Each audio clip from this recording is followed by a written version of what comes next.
Doctora, disculpe, su audio está apagado, disculpe. Ay, discúlpenme. Buenas noches con todos, queridos estudiantes.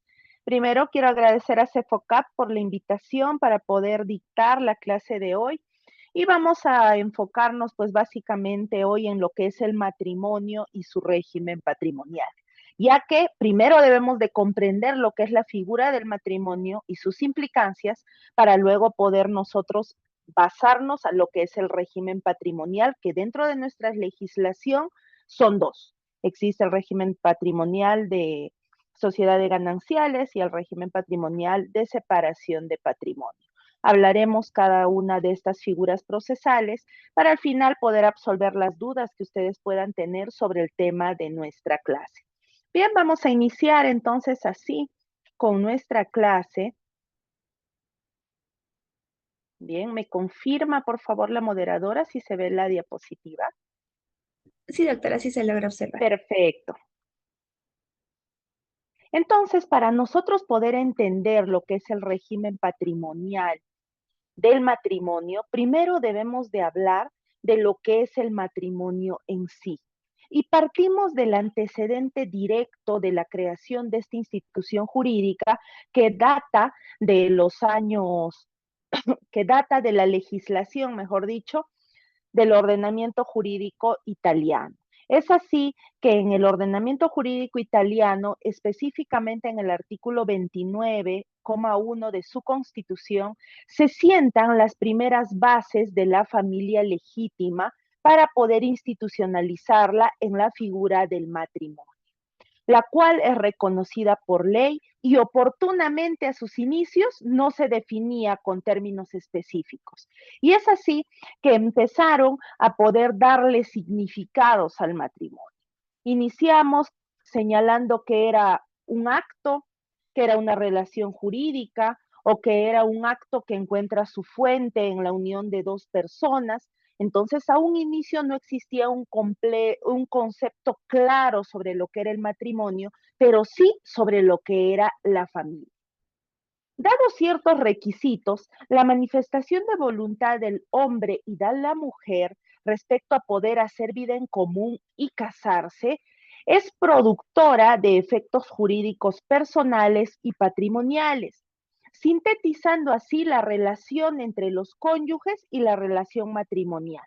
Entonces, podemos decir que el ordenamiento jurídico italiano, en sus inicios, configuró a la figura del matrimonio relacionándola básicamente a lo que es el concepto de familia, entendiendo esta como la unión de un hombre y una mujer quienes tienen relaciones en común, generando así el matrimonio.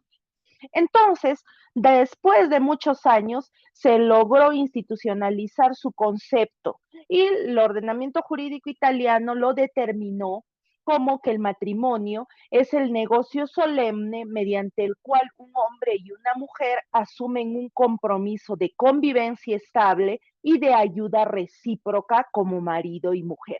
Como ven, este concepto todavía no es tan fundamentado ni tan específico, sino únicamente hace referencia a lo que es la convivencia estable y la ayuda recíproca, relacionándolo con la familia. Dentro de nuestra legislación peruana, nosotros tenemos lo que es el artículo 234 del Código Civil, el cual señala y conceptualiza lo que es el matrimonio dentro de nuestro país. Es así que el matrimonio se conceptualiza como la unión voluntaria, concertada entre un varón y una mujer, legalmente aptos para celebrar el matrimonio y formalizar esta institución con sujeción a las disposiciones del Código Civil, a fin de hacer vida en común. Complementa el concepto señalando que el marido y la mujer, perdón, tienen en el hogar igualdad de condiciones respecto a la autoridad, respecto a las consideraciones, respecto a los derechos, respecto a los deberes y las responsabilidades. Entonces podríamos concluir que el matrimonio dentro de nuestra legislación será la unión voluntaria de dos personas quienes desean hacer vida en común y al formalizar su unión, ¿bien?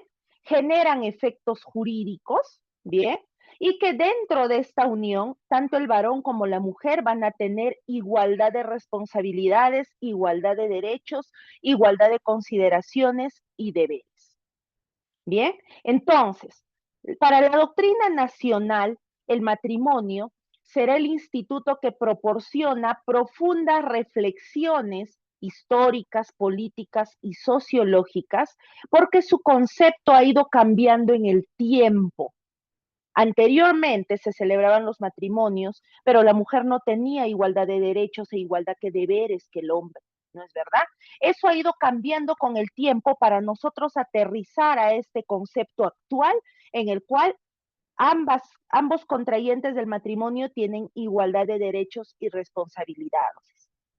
Por lo tanto, no existe desde la institucionalización del matrimonio un concepto doctrinal uniforme, sino que este ha ido mutando con el tiempo, adaptándose a los cambios en el ámbito social. Es como que se ha ido evolucionando esta figura, más o menos adaptándose a los cambios de pensamiento, a los cambios sociales, a tal punto que a la fecha es una institución equitativa entre ambos contrayentes. Para hablar de la noción positiva, ¿bien?, del matrimonio, debemos de centrarnos en los siguientes aspectos. El matrimonio tiene como característica, primero, la libertad de voluntad del consentimiento matrimonial. ¿Por qué? Porque va a ser una manifestación de voluntad personalísima y concertada entre ambos cónyuges. Asimismo, el matrimonio guardará las formalidades ordenadas por ley como requisito sine qua non para su celebración. Asimismo, dentro de nuestra legislación nacional, se reconoce únicamente al matrimonio monogámico. ¿Qué quiere decir? Aquel matrimonio que existe entre un varón y una mujer. Es un matrimonio heterosexual. Personas de dos diferentes sexos contraen el vínculo. Entonces avanzamos y otra característica del matrimonio es que tiene como finalidad hacer vida en común. Bien, y también que el matrimonio genera igualdad de derechos y obligaciones entre los cónyuges que son el marido y la mujer. Y estos se van a ver reflejados ¿en qué? En algunas características específicas, como es la autoridad del hogar, relacionado al gobierno, cómo se va a desempeñar o cómo se va a desenvolver esta unión.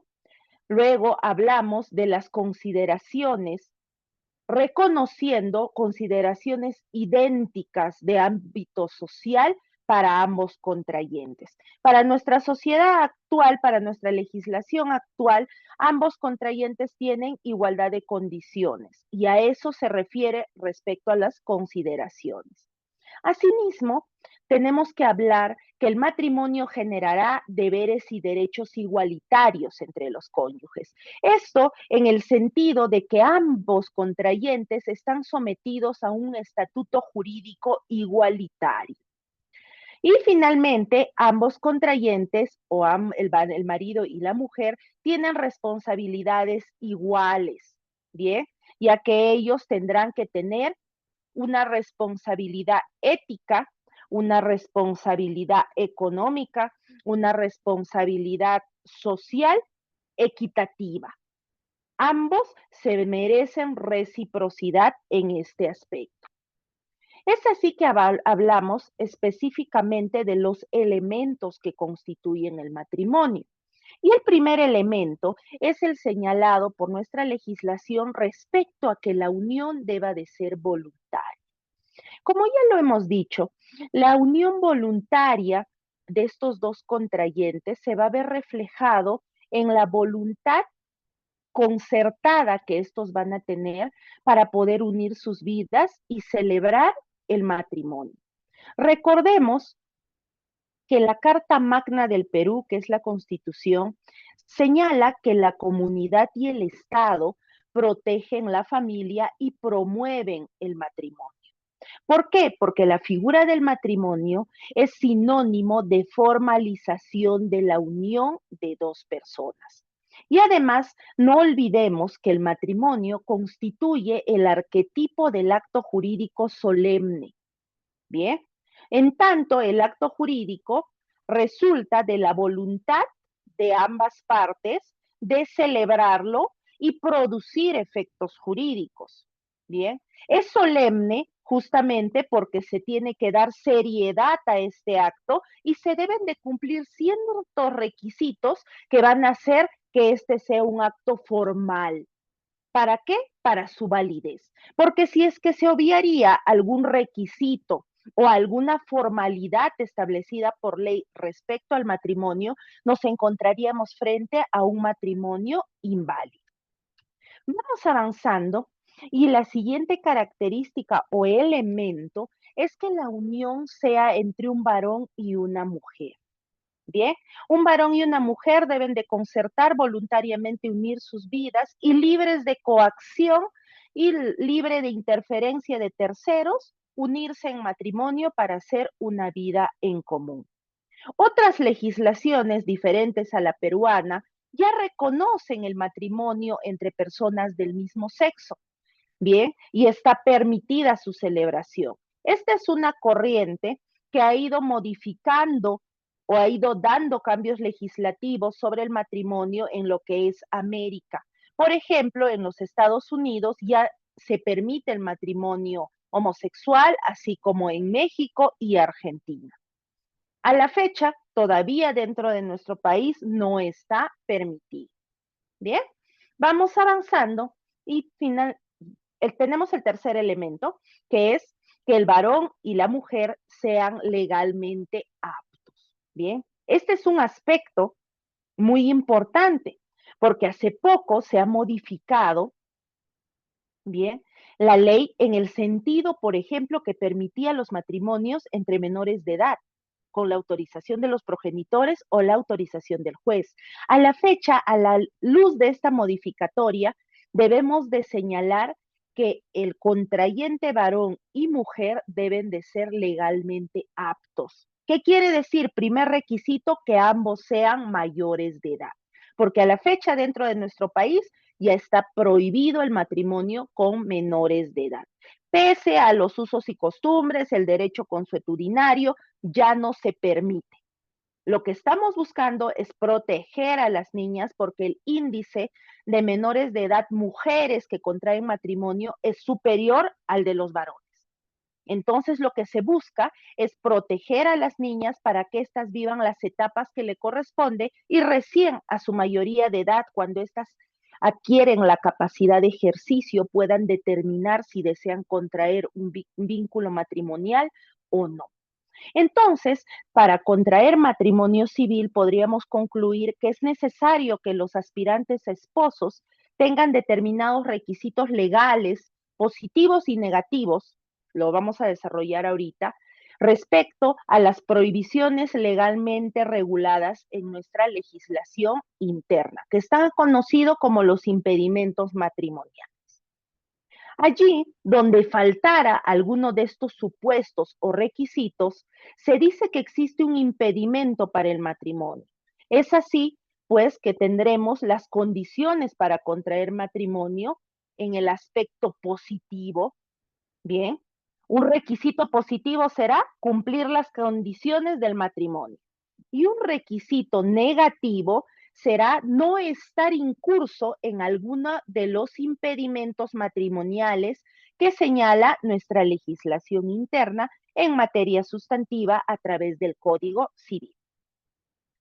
La teoría de los impedimentos, que es el ámbito negativo de los requisitos, ha sido recogida por nuestra legislación no en su fase afirmativa, ya que no nos señala cuáles son las condiciones o requisitos que se deban de satisfacer, sino que ha sido acogida en su fase negativa al establecer una serie de supuestos que imposibilitan la celebración del matrimonio.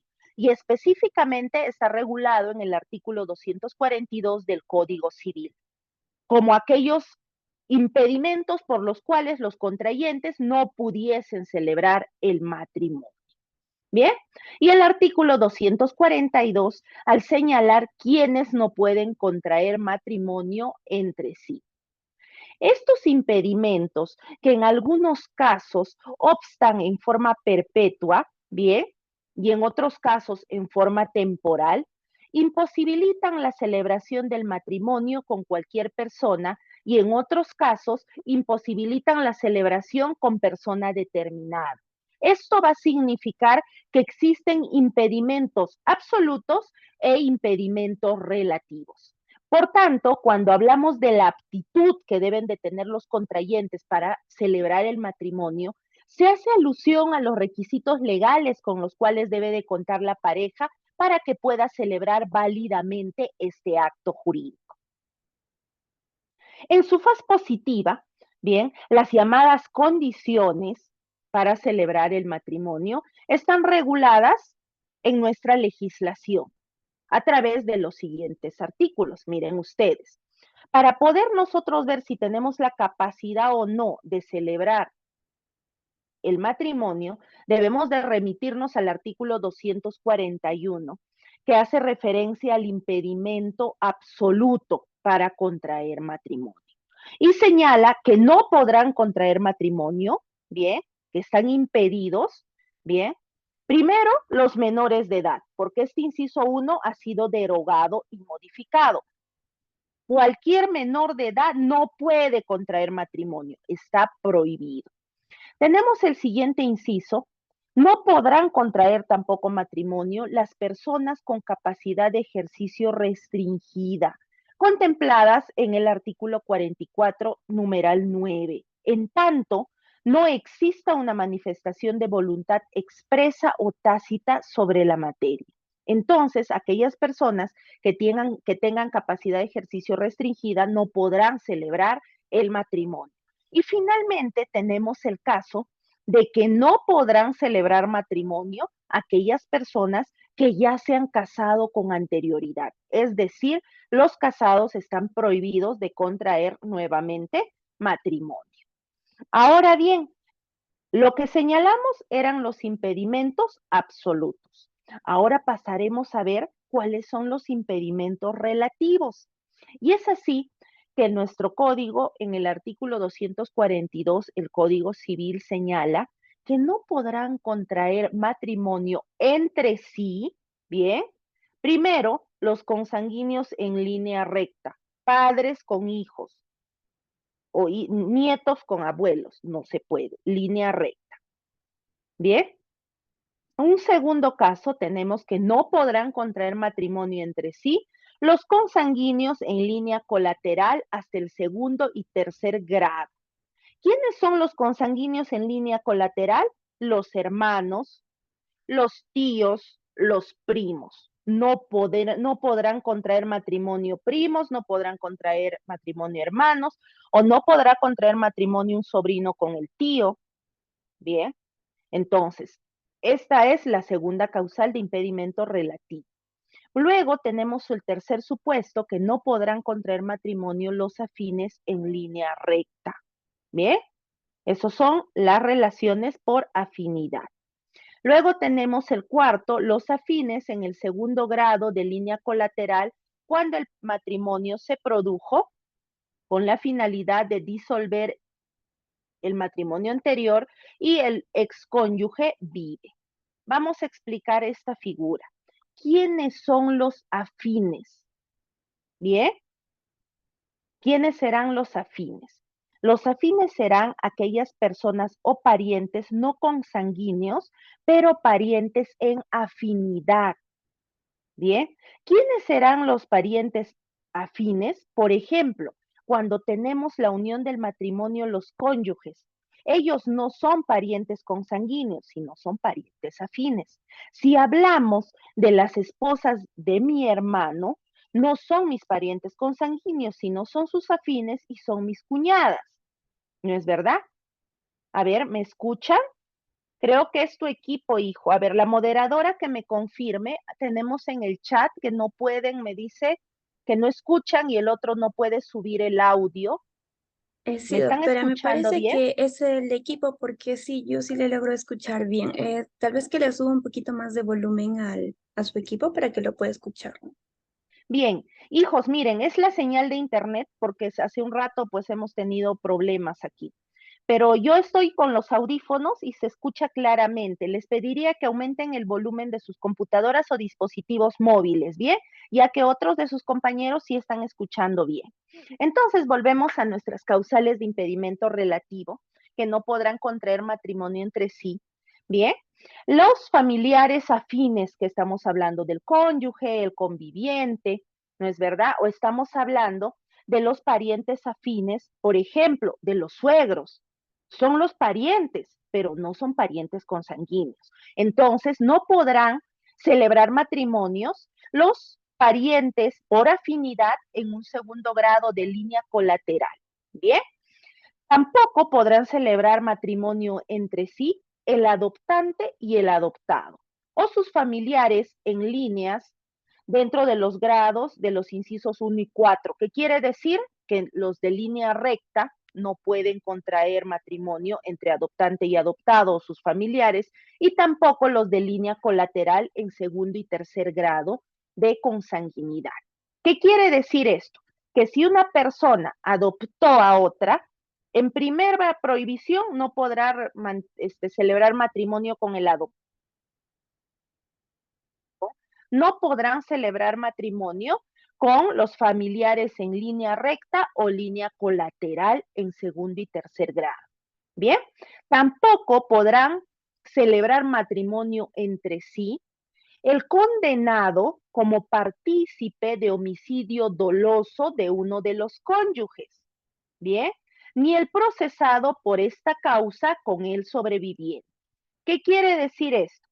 Una persona comete el delito de homicidio doloso contra uno de los dos cónyuges de un matrimonio. No podrá bien, contraer matrimonio con el cónyuge sobreviviente. Tampoco el procesado por esta causa podrá contraer matrimonio con el cónyuge sobreviviente. Finalmente tenemos el inciso 7, que no podrán contraer matrimonio entre sí el raptor y la raptada. Bien, mientras subsiste el rapto o haya habido una retención violenta entre ellos. Vamos avanzando. A ver.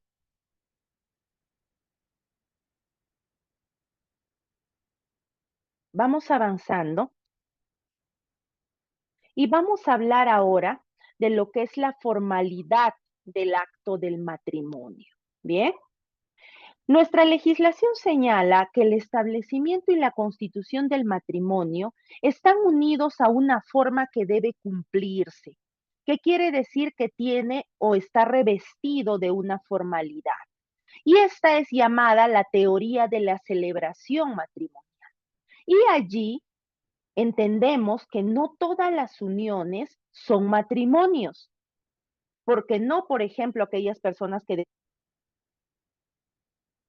celebran un matrimonio, sino que existe una formalidad. En cambio, todos los matrimonios sí son la unión de dos personas. Entonces, no todas las uniones son matrimonio, pero sí el matrimonio será la unión de dos personas. Aquí resultan aplicables las reglas contenidas en el capítulo tercero, que nos habla de la celebración del matrimonio, en el título 1 del matrimonio como acto y en la sección 2 de la sociedad conyugal. Y el libro tercero, el derecho de familia. Es decir, podremos aplicar al matrimonio los artículos que están señalados en la norma sustantiva desde el artículo 248 hasta el 268.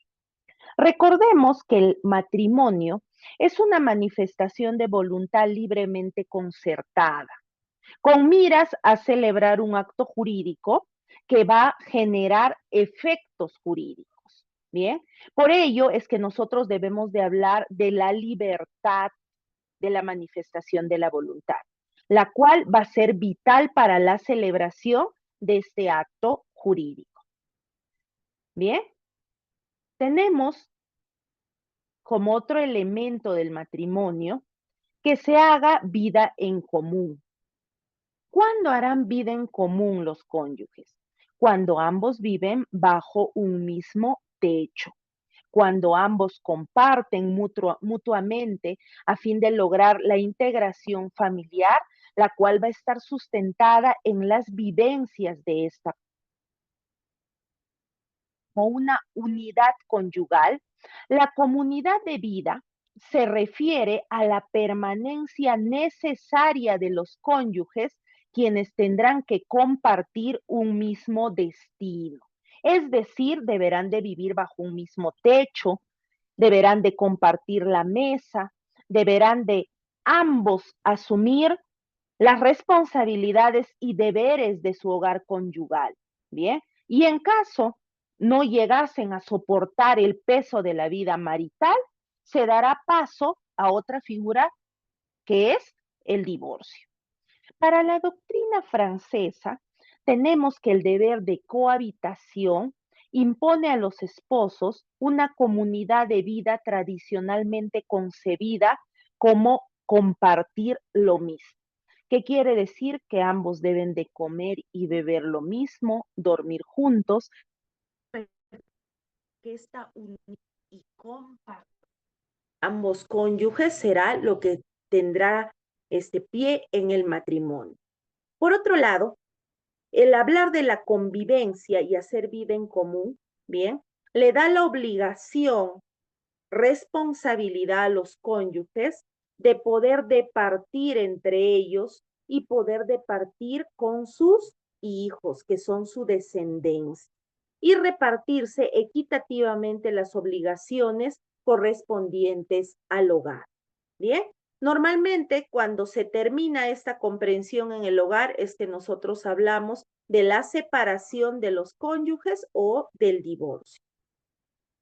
Ahora bien, cuando hacemos referencia a la igualdad de derechos entre ambos cónyuges, ustedes se preguntarán, ¿en qué parte del Código Civil dice eso? ¿O dónde dice eso? ¿No es verdad? ¿Cuál es su sustento legal? Pues bien, el sustento legal es el artículo 290 del Código Civil peruano, que señala que ambos cónyuges tienen el deber derecho de participar en el gobierno del hogar y de cooperar para el mejor desenvolvimiento del mismo. Además, ambos son competentes para fijar y determinar su domicilio conyugal y decidir respecto a las diferentes cuestiones referentes a la economía del hogar.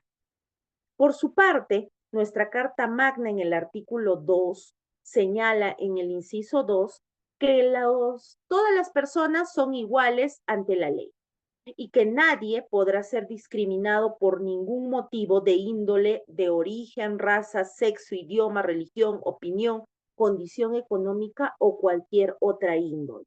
Entonces, aplicando extensivamente este artículo a la situación del matrimonio, ninguno de los cónyuges podrá ser discriminado, sino que ambos tienen igualdad ante la ley. No cabrá la posibilidad que se discrimine a uno de los cónyuges por su sexo, por su origen, por su idioma, por su religión, por su opinión, por su condición económica. ¿Por qué? Porque este matrimonio se celebró por la manifestación de voluntad concertada entre las partes.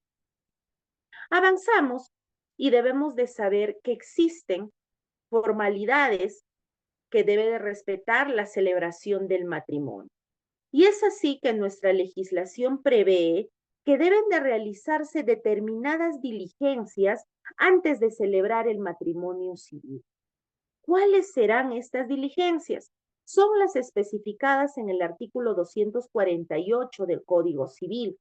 Bien, y nos señala que quienes pretendan contraer matrimonio civil lo deberán de declarar de manera oral o escrita ante el alcalde, bien, o ante el notario, porque debemos de saber que a la fecha existen dos instituciones ante las cuales se puede celebrar el matrimonio civil. El primero es ante el alcalde y el alcalde podrá delegar al registrador civil u otro funcionario municipal, pero se celebra el matrimonio en la municipalidad, ante funcionario municipal. Esa es la primera opción. Y tenemos la segunda opción, que es el matrimonio notarial, en los cuales las partes contraen matrimonio ante notario público. Bien. Deberán de acompañar los contrayentes a su solicitud de matrimonio sus respectivas actas de nacimiento, la prueba de su domicilio, si es que ya conviviesen o si es que ambos todavía viven separados, el certificado médico que debe de tener una fecha no anterior a 30 días de la fecha de presentación, el cual deberá de acreditar que no están incursos en los impedimentos establecidos en el artículo 241, inciso 2 y 243, inciso 3, que son los referidos a los impedimentos. Bien, en caso de que en el lugar donde vamos a celebrar el matrimonio no hubiera un servicio médico oficial y gratuito, los contrayentes podrán suscribir una declaración jurada manifestando que no tienen ningún impedimento. Bien, también acompañarán en los respectivos casos que prevé la ley, bien, ¿cómo se llama? El certificado, por ejemplo. A ver, acá este artículo, este inciso tengo que explicarles bien. En el caso de los impedimentos absolutos, tenemos a los que padezcan de una enfermedad mental o de una incapacidad, ¿no es verdad? Y a los casados. Pero ¿cuándo sí podrá celebrar un matrimonio un casado? Primero, cuando adjunte la sentencia de divorcio o invalidación del matrimonio que ha celebrado antes, o cuando se presente un certificado de viudez. En estos casos será únicamente cuando los que ya han celebrado un matrimonio anterior puedan volver a casarse. Bien, antes este artículo tenía una especificación de que podían casarse los menores de edad y se requería el documento de su aprobación, pero esa parte de este artículo ya ha sido modificado y derogado, porque a la fecha los menores de edad no contraen matrimonio. Además de estos requisitos, los contrayentes deberán de presentar 2 testigos mayores de edad, quienes los conozcan por lo menos con una antigüedad de 3 años. Se podrá elegir únicamente a 2 testigos que sean los testigos del contrayente varón y del contrayente mujer, o en tal caso podrán concurrir 4 testigos, 2 del varón y 2 de la mujer. Va a depender de la voluntad de los contrayentes. ¿Bien? Cuando la declaración de contraer matrimonio sea oral, el alcalde extenderá un acta, la cual deberá de ser firmada por los contrayentes. De igual manera ocurre en sede notarial, en la cual el acto del matrimonio es un acto oral y por lo cual debe de ser plasmado y establecido en un acta, el cual van a firmar las partes y los testigos para darle validez a este acto.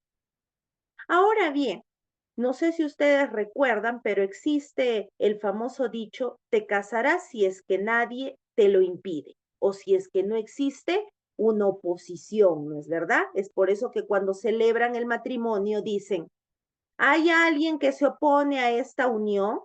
Para estas oposiciones, nuestra legislación ha previsto en el artículo 253 que todos aquellos que tengan un legítimo interés de oponerse a la celebración del matrimonio podrán oponerse por escrito ante el alcalde o ante el notario público que haya publicado los avisos o los edictos nupciales.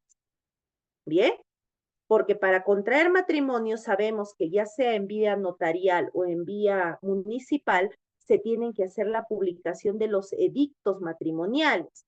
Bien, si es que yo considero al leer un edicto que es quiero presentar mi oposición, lo tengo que hacer por escrito ante la autoridad que ha hecho la publicación, que puede ser la autoridad municipal o en caso de notarías ante el notario público. Se preguntarán ustedes, ¿cuál será el procedimiento de esta oposición? Pues bien, El competente para ver la oposición del matrimonio son los juzgados de paz letrado del lugar donde se iba a celebrar el matrimonio. Bien, entonces, cuando un alcalde o un notario recibe una comunicación por escrito mediante la cual un tercero se opone a la celebración del matrimonio, está en la obligación de remitir el expediente al juez de paz letrado competente dentro del 5.º día. Bien. En caso sea el Ministerio Público quien quiera oponerse a la celebración del matrimonio, el Ministerio Público deberá de interponer su demanda en 10 días. ¿Bien?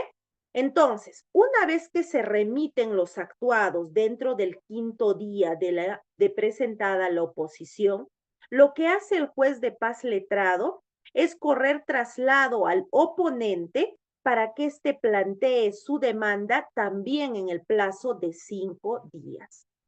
Vencidos los plazos, ya sea del oponente 5 días o del Ministerio Público 10 días, bien, si es que las partes no presentasen su demanda, la causa se archivará definitivamente, bien, y se comunicará al alcalde o notario que la oposición no ha seguido su curso y se ha archivado, activando así la posibilidad de que estos contrayentes celebren su matrimonio. ¿En qué vía procedimental deberán tramitar el procedimiento de oposición a matrimonio en en sede del juzgado de paz letrado? Es en la vía procedimental del proceso sumarísimo. ¿Qué quiere decir? Que se va a regir por las reglas de correr traslado la demanda a la otra parte por 5 días, señalar fecha para la audiencia única y al término de esta audiencia emitir la sentencia correspondiente. Avanzamos y tenemos lo que es la declaración de capacidad de los pretendientes.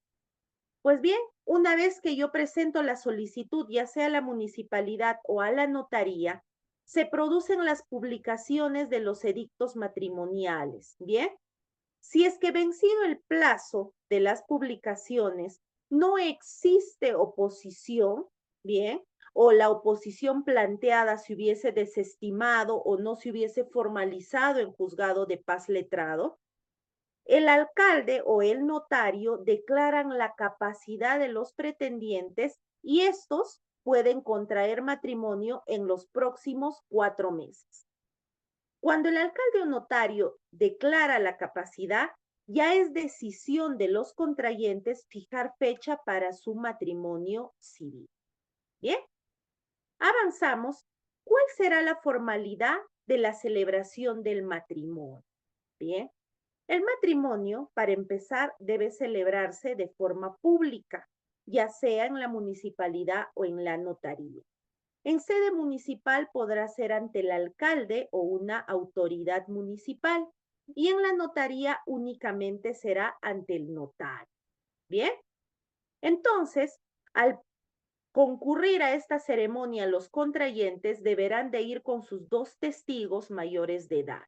Bien, el alcalde o notario procede primero en la celebración del matrimonio civil a leer los artículos 287, 288, 289, 290, 418 y 419, que están referidos a los deberes y obligaciones del matrimonio. Y una vez concluida esta lectura, le hará la pregunta a cada uno de los contrayentes respecto a si estos ratifican su voluntad de celebrar el matrimonio. Y de obtener una respuesta afirmativa por parte de los contrayentes, extenderá el acta de matrimonio, la cual será firmada por ambos contrayentes y sus testigos, y ratificada por el notario o alcalde.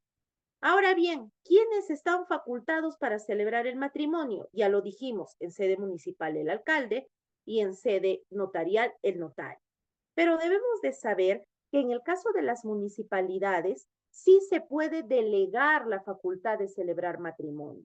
No necesariamente lo celebra el alcalde, sino se podrá delegar la facultad de celebrar el matrimonio a los regidores, a los funcionarios municipales, a los directores, a los jefes, ¿bien? ¿De dónde? De la municipalidad. Una autoridad municipal puede celebrar el matrimonio.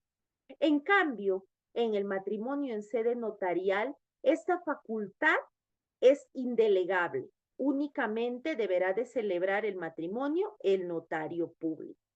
¿Bien? Así también debemos de señalar que puede celebrar el matrimonio civil el párroco o el ordinario del lugar por delegación del alcalde respectivo. Bien, en el caso del párroco, una vez celebrado el acto de matrimonio civil, deberá de remitir el acta en un plazo que no exceda las 48 horas de la celebración del matrimonio. ¿Para qué? Para su inscripción en el registro de estado civil respectivo. Bien, el mismo procedimiento se dará cuando es el matrimonio en sede notarial. Ustedes se preguntarán, ¿los matrimonios celebrados ante notario público, dónde tienen su registro? ¿En la notaría? Pues no. El notario también tiene el deber de remitir en un plazo que no exceda las 48 horas el acta de matrimonio celebrado en sede notarial al registro civil respectivo para su inscripción. Y debemos de saber que a la fecha, la mayoría de registros civiles de las municipalidades ya está interconectada con el RENIEC. Entonces, dichas actas son remitidas al RENIEC para la inscripción correspondiente. Ahora bien, hablaremos de lo que es el régimen patrimonial del matrimonio. ¿Qué será el régimen patrimonial? Primero, debemos de saber que el régimen patrimonial será el conjunto de sistema de normas y reglas legales que regulen el tratamiento de los bienes conyugales. ¿Qué quiere decir? Serán las normas por las cuales podremos nosotros regular todos los bienes que adquieran los cónyuges dentro del matrimonio. La legislación peruana respecto al régimen patrimonial del matrimonio civil celebrado dentro del Perú, señala que existen dos regímenes patrimoniales. ¿Cuáles serán estos? El primero es el régimen de sociedad de ganancial. Este es el primer régimen y el más común. Porque si los contrayentes no señalan que quieren el otro régimen, por defecto le aplican el régimen de sociedad de ganancial. Por norma, mejor dicho, por regla, se debe de aplicar el régimen de sociedad de ganancial. Y por excepción, porque es a pedido de partes, el régimen de separación patrimonial. Primero pasaremos a analizar qué es el régimen de sociedad de gananciales. Pues bien, este régimen nos habla o nos señala que los bienes adquiridos durante la relación conyugal, que quiere decir el matrimonio, pertenecen a la pareja, a los dos cónyuges. ¿Bien? Todo aquello que se adquiera dentro de la vigencia del matrimonio forma parte, ¿bien?, de la sociedad de gananciales y por lo tanto los derechos de los cónyuges respecto a esos bienes son únicamente derechos expectaticios. Por ejemplo, ustedes dirán, pero ¿por qué expectaticios? Miren ustedes, se casa Rosita y Juanito, ¿bien? Entonces Rosita y Juanito adquieren una casa, un terreno, un carro, otros bienes muebles, ¿bien? Dentro del régimen de sociedad de gananciales, si Juanito y Rosita se casaron por este régimen, todo lo que han adquirido, todo esto que les he señalado dentro de su matrimonio, forma parte de su sociedad de gananciales. Ellos tienen derechos sobre esos bienes, sí, pero no tienen aún la individualización de qué parte o porción les corresponde, sino que sus derechos son netamente expectaticios en el 50% de cada uno de sus bienes. Si hablamos de la casa, su derecho expectaticio será el 50% de la casa, pero no sabemos de qué manera le corresponderá el 50%, si de manera de dividir vertical u horizontal, no lo sabemos, por ello es expectaticio. Igual, si yo tengo derechos de la sociedad de gananciales sobre un vehículo, ¿no es verdad? Mi derecho expectaticio es el 50% de ese vehículo, pero no sé aún de qué manera me va a corresponder ese derecho expectaticio que yo tengo. Entonces, este régimen de sociedad de gananciales únicamente concluirá o se disolverá con la separación materializada en divorcio. ¿Bien? Únicamente ahí concluye. ¿Bien? Entonces, nosotros podemos decir que por la sociedad de gananciales, por este régimen patrimonial, ambos cónyuges tendrán derecho, bien, y les corresponderá la propiedad de todo aquello adquirido dentro del matrimonio. Tienen derecho a administrarlo, tienen derecho a usufructuarlo, tienen derecho, si ambos tienen el acuerdo concertado, de enajenarlo, ¿no? Porque es un bien de ambos cónyuges. Contrario a este régimen, tenemos lo que es el régimen de separación patrimonial, que es la excepción a la regla. Si es que nosotros queremos este régimen de separación patrimonial, nosotros debemos de hacerlo conocer antes de celebrar el matrimonio civil. Bien, entrará en vigencia este régimen de separación patrimonial desde su inscripción ante los registros públicos. ¿Y cuáles serán los efectos de este régimen? Evita deudas, evita que las deudas de uno de los cónyuges puedan afectarle al otro cónyuge, ¿bien? O que puedan ser afectadas al patrimonio que pueda tener este matrimonio. ¿Qué quiere decir esto? Que si el varón adeuda algo, por los efectos del matrimonio, se podría afectar los bienes conyugales, ¿no es verdad? Pero si estamos bajo el régimen de separación patrimonial, las deudas, gravámenes que tenga uno de los cónyuges no afecta de forma alguna los bienes o el patrimonio del otro cónyuge. ¿Bien? Entonces, debemos de comunicar la decisión de optar por este régimen antes de la celebración del matrimonio civil. Pero también debemos de saber que si yo celebré mi matrimonio civil bajo el régimen de sociedad de gananciales, eso no significa que yo no pueda cambiar mi régimen en la vigencia de mi matrimonio. ¿Por qué? Porque sí es posible cambiar el régimen.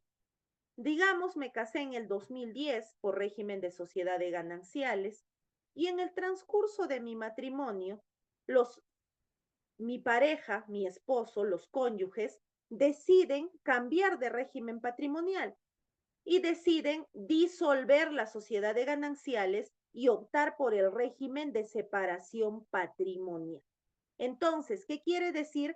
Que los cónyuges pueden cambiar su régimen patrimonial conforme al acuerdo concertado que estos tengan, pudiendo variar de sociedad de gananciales a separación patrimonial y viceversa, de separación patrimonial a sociedad de ganancial. Bien, esto ya es lo que les hablé que pueden cambiar, bien, el régimen de sociedad de gananciales, pero si es que nosotros estamos frente al régimen de sociedad de gananciales, lo que debemos de hacer primero para cambiar al otro régimen es liquidar esta sociedad y recién con la sociedad liquidada podemos optar por el régimen de separación de patrimonio. Avanzamos y tenemos la regulación de esta figura, que es el régimen patrimonial, en el artículo 295 del Código Civil, que nos habla de que los cónyuges, antes de celebrar el matrimonio, deberán de decidir cuál es el régimen patrimonial por el cual van a optar. Si quieren celebrar el régimen patrimonial de sociedad de gananciales o el régimen patrimonial de separación de patrimonio. No se puede celebrar un matrimonio que no especifique el régimen patrimonial. Bien, a falta de la manifestación de la elección, se entiende que lo que optaron los cónyuges es el régimen de sociedad de gananciales. Ahora, lo que hablábamos, la sustitución del régimen patrimonial. ¿Es posible? Sí. ¿Al amparo de qué artículo? Al amparo del artículo 296. Ya que durante la vigencia del matrimonio, los cónyuges podrán variar su régimen patrimonial y sustituir uno por el otro. Bien. El nuevo régimen patrimonial que las partes decidan sustituir surtirá sus efectos desde su inscripción en los registros públicos. Bien, por favor, mucha atención con ello. Ahora bien, es un requisito para poder sustituir el régimen patrimonial que primero se liquide el régimen patrimonial actual. Esto es básicamente cuando las partes han iniciado un matrimonio con sociedad de gananciales. Aquí sí o sí se tiene que disolver la sociedad de gananciales y liquidarla para poder ingresar a lo que es el régimen de la separación de patrimonio. Bien, debemos de tener en cuenta que pese al régimen patrimonial que hayan escogido los cónyuges, más allá de que sea sociedad de gananciales o separación de patrimonio, ambos cónyuges tienen el deber de contribuir con el sostenimiento de su hogar y asumir, de acuerdo a sus posibilidades, los costos que le demandan la vida en común. Ahora bien, hablaremos de lo que es la separación de patrimonio. Este régimen, bien, permite que cada cónyuge conserve a plenitud la propiedad, administración y disposición de sus bienes presentes al momento de celebrar el matrimonio y de sus bienes futuros, correspondiéndole a él únicamente lo que sean los frutos y productos de dichos bienes. Bien, asimismo debemos señalar que dentro de este régimen patrimonial, cada cónyuge responde sobre sus deudas con sus propios bienes. Bien, ¿cuándo va a fenecer el régimen de separación de patrimonio? Primero, por la invalidación del matrimonio. Segundo, fenece por el divorcio. Tercero, fenece por muerte de uno de los cónyuges o fenece por la sustitución de régimen patrimonial, cuando se migra al otro régimen. Ahora bien, respecto a la sociedad de gananciales, donde se encuentra regulado en el artículo 301 del Código Civil, que habla que el régimen de sociedad de gananciales congrega todos los bienes de ambos cónyuges en beneficio de la sociedad conyugal. ¿Cuáles serán los bienes de la sociedad de gananciales? Pues el artículo 302 nos dice que serán bienes de la sociedad de gananciales, bien, primero, los que aporte cada cónyuge al iniciar el régimen de sociedad de gananciales. Segundo, los que adquieran durante la vigencia del matrimonio. Bien, serán bienes propios dentro de la vigencia del matrimonio aquellos que se han adquirido por título oneroso. Bien, esa es una excepción. Ahora, también serán considerados bienes propios aquellos que se han adquirido dentro de la vigencia del régimen patrimonial a título gratuito. ¿Qué quiere decir? Las donaciones a uno de los cónyuges son bienes propios. Las indemnizaciones a uno de los cónyuges también son bienes propios y no forman parte de la sociedad de gananciales. Asimismo, tenemos que los derechos de autor o de inventor, al ser derechos personalísimos, tampoco forman parte de la sociedad de gananciales. Así como finalmente los libros, instrumentos, útiles u otros enseres para el ejercicio de la profesión de uno de los cónyuges no serán considerados bienes de la sociedad de gananciales, sino por el contrario, bienes propios. Ahora bien, ¿cuál será la administración de los bienes propios? cada uno de los cónyuges, si tuviese bienes propios, pese a tener el régimen de la sociedad de gananciales, será libre de administrar sus bienes propios y disponer de ellos o gravarlos conforme a su decisión individual. ¿Bien? Ahora bien, debemos de hablar que ninguno de los cónyuges puede renunciar a una herencia, bien, o dejar de aceptar una donación sin el consentimiento del otro cónyuge. ¿Qué quiere decir? Si le quieren dejar una herencia a uno de los cónyuges y éste no quiere aceptarla, no es posible porque no es un acto unilateral, porque al ser este casado, tiene que aceptar su decisión el cónyuge. Bien, si yo también no deseo aceptar una donación, tiene que dar conformidad el otro cónyuge. ¿Cuáles serán considerados los bienes sociales de acuerdo a nuestra legislación? Tenemos que serán considerados bienes sociales todos los no comprendidos en el artículo 302 que nos habla de los bienes propios.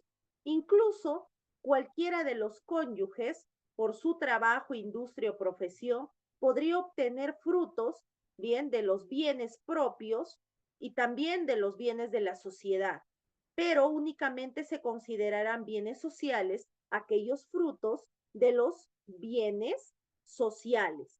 No se considerarán como bienes sociales los frutos de los bienes propios. Mucho ojo con ello, por favor.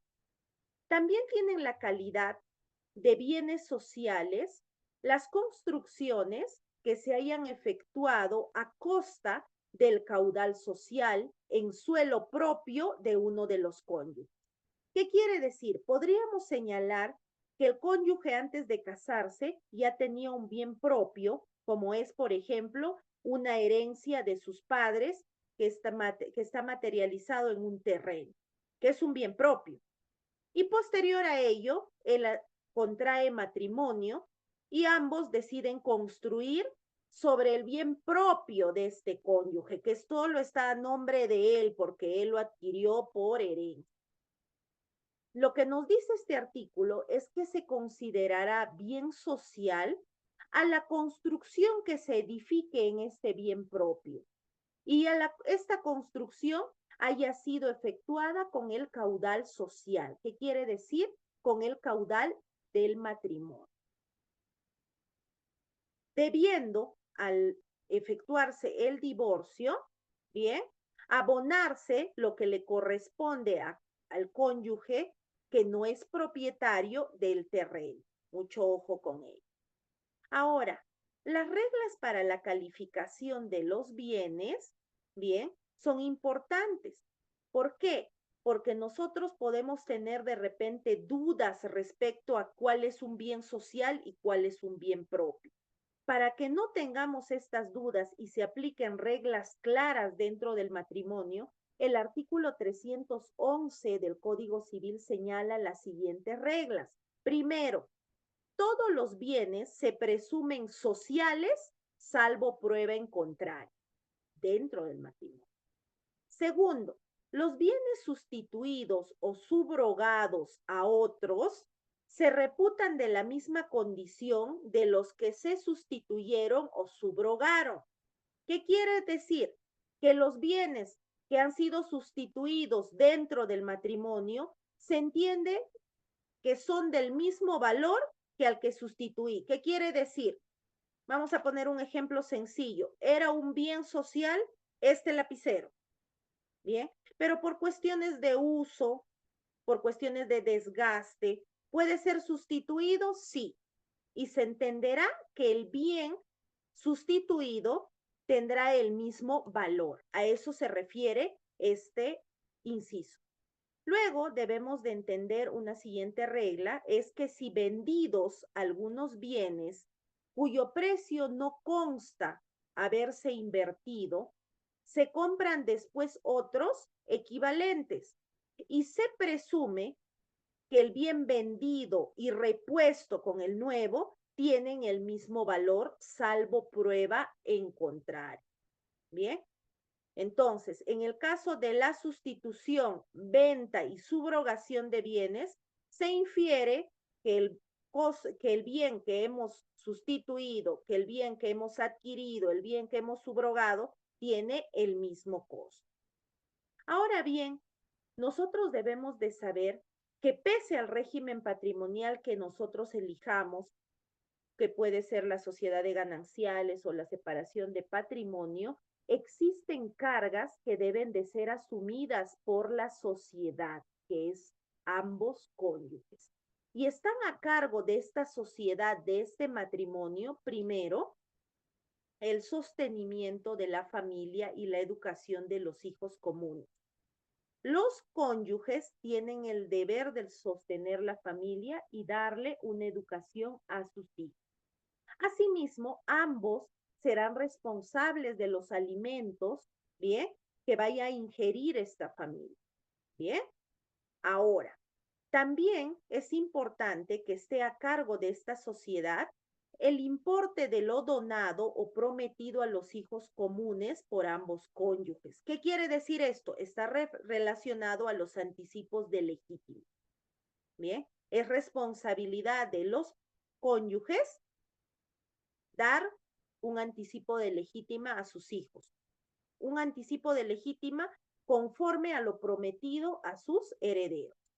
Ahora bien, también está a cargo de la sociedad las mejoras necesarias y las reparaciones para el mantenimiento y conservación de los predios propios, bien, así como el pago de los tributos que afecten a esto.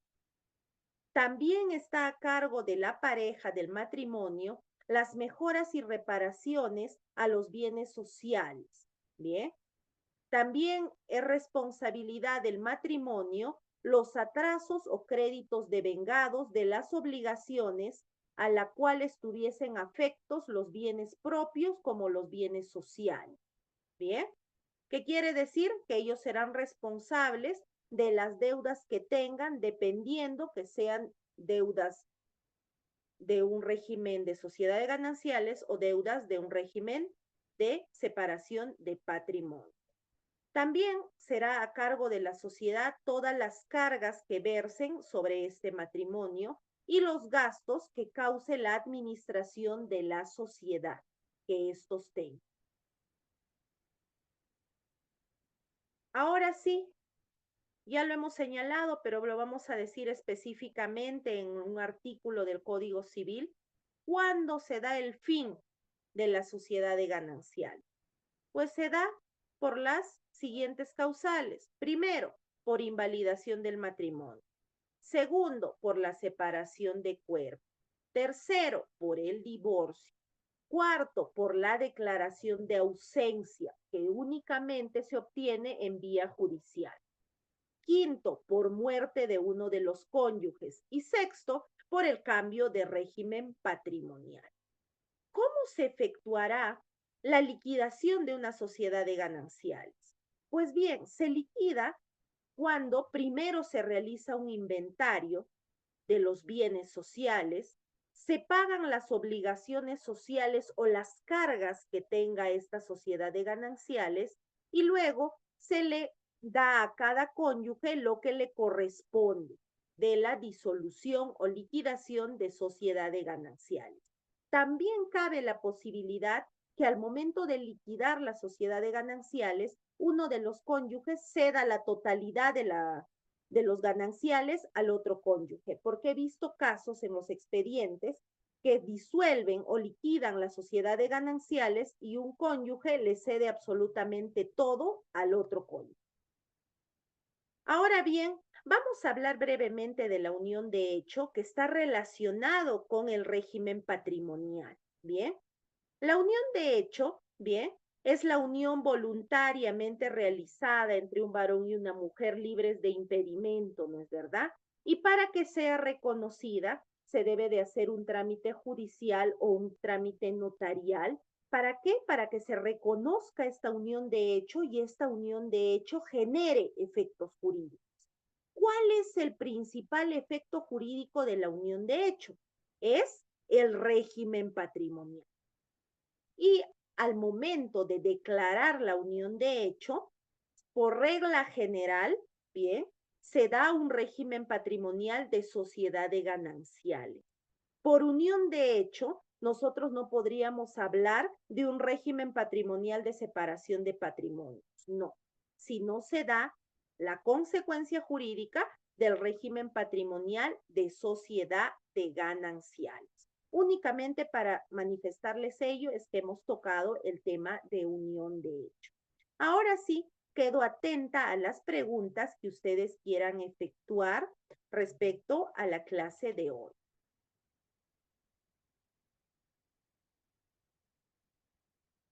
A la moderadora le pediría, por favor, que pueda activar los micrófonos de los estudiantes para que se pueda... Sí, gracias, doctora. A ver, tenemos una participación de Roosevelt. Le voy a activar el audio.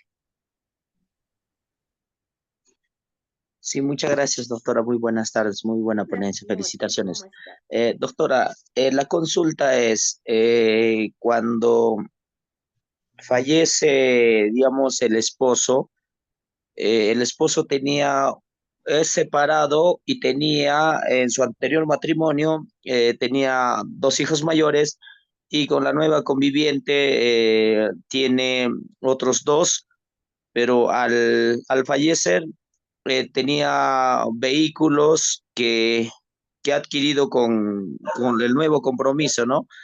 Tenía una casa y y los hijos del anterior compromiso pueden reclamar como herencia, o Primero cómo te voy sería a el reparto preguntar tus datos. Bien, dime tú, ¿el matrimonio que celebró este señor que falleció se disolvió a través del divorcio?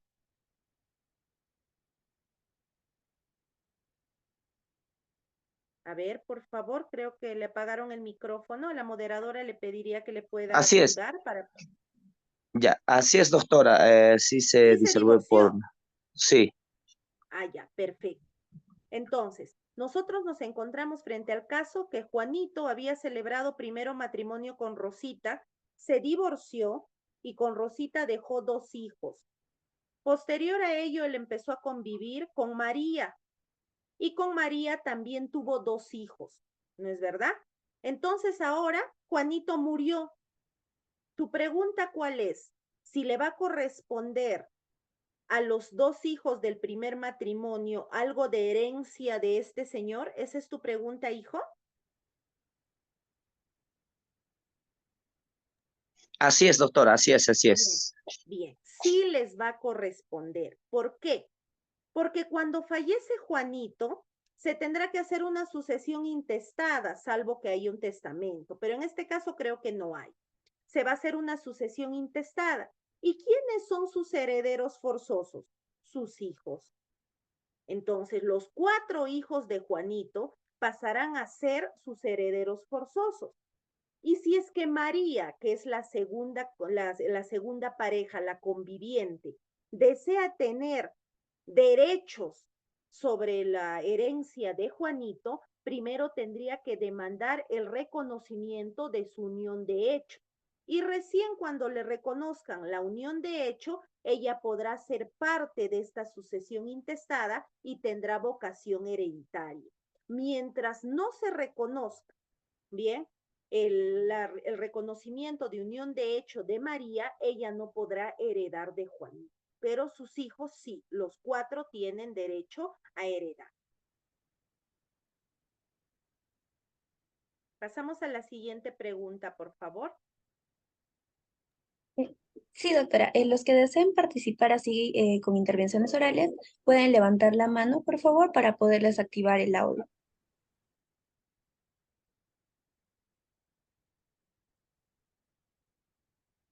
A ver, por favor, levanten sus manitos para poder, o empiezo a leer el chat. A ver, por favor, Acá levanten sus Lincoln nos manitos. dice que si le podemos activar el audio. Ahí le estoy activando el audio a Lincoln. Gracias, gracias, doctora, muy amable. Consulta, doctora, eh, ¿puede después de un divorcio, el acto jurídico de separación y liquidación de bienes patrimoniales, puede uno de los cónyuges entregar el 50% que le corresponde a la otra parte, ¿es legal eso? Y lo segundo es, ¿en qué casos se puede pedir la nulidad de un acto jurídico como es la separación y liquidación de bienes patrimoniales? Gracias, doctora. Bien. Miren ustedes, vamos a tener el caso de Rosita y Juanito. Ellos son un matrimonio que se casó por sociedad de gananciales. Resulta que por motivos que solo Rosita y Juanito saben, deciden disolver y liquidar su sociedad de gananciales. Y es lo que les decía, se van a un centro de conciliación a liquidar su sociedad de gananciales y en este centro de conciliación Juanito le cede la totalidad de sus derechos en la sociedad de gananciales. Es decir, sus derechos expectaticios del 50% se los cede toditos a María. Y María pasa a ser la única propietaria de todos los bienes sociales. ¿Eso puede ocurrir? Sí. ¿Es legal? Sí. ¿Por qué? Porque es un acto jurídico en el cual manifiesta su voluntad uno de los cónyuges de ceder la totalidad de su sociedad de gananciales a favor del otro cónyuge. Ahora, tú me preguntas, ¿cómo podríamos pedir la nulidad de ese desprendimiento que haya tenido un cónyuge? Pues tendrías que, dependiendo del caso concreto, bien, encuadrar el caso concreto en las causales de nulidad de acto jurídico, porque simplemente así no podríamos nosotros decir que se declare nulo, tendríamos que decir que no hubo manifestación de voluntad, que es ineficaz el acto jurídico, que hubo simulación, tendríamos nosotros que encuadrarlo en una de las causales de nulidad. Pero de que es legal, no está prohibido, sino por el contrario permitido. Pasamos a la siguiente pregunta, por favor. Sí, doctora, gracias. Le voy a activar el audio a Felipe Alvarado.